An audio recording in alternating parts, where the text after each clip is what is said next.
আসসালামু আলাইকুম দোস্ত। আপনি দেখছেন অক্সিন হেলথ। আজকের আলোচনার বিষয় হলো ক্লাভাম 625 ট্যাবলেট। এটি একটি অ্যান্টিবায়োটিক ওষুধ যা বিভিন্ন ইনফেকশন বা সংক্রমণের চিকিৎসায় ব্যবহার করা হয়। চলুন জেনে ক্লাভাম 625 একটি শক্তিশালী অ্যান্টিবায়োটিক। এতে থাকে দুটি উৎপাদন, অ্যামোক্সিসিলিন 500 mg এবং ক্লাভোলিনিক অ্যাসিড 125 mg। এই দুটি একসাথে কাজ করে শরীরের ক্ষতিকর ব্যাকটেরিয়াকে ধ্বংস করে।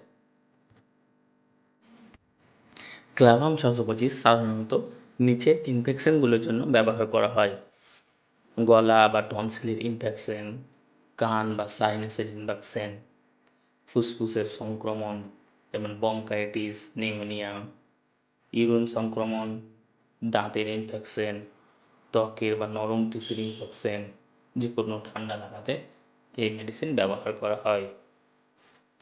ডোজ ও ব্যবহারের নিয়ম: বড়দের জন্য 8 বা 12 ঘন্টা অন্তর একটি ট্যাবলেট, অর্থাৎ দিনে 2 বার থেকে 3 বার সবসময় খাবারের পরে খাওয়া উচিত।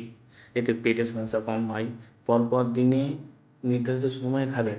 সময় মিস করলে যত দ্রুত সম্ভব খেয়ে নিন। এই ওষুধ খেলে কী কী পার্শ্ব প্রতিক্রিয়া দেখা যেতে পারে? যেমন ডায়রিয়া, বমিভাব, গ্যাস, পেট ব্যথা, চামড়ায় র্যাশ, চুলকানি, মাথা ঘোরা, দুর্বল লাগা।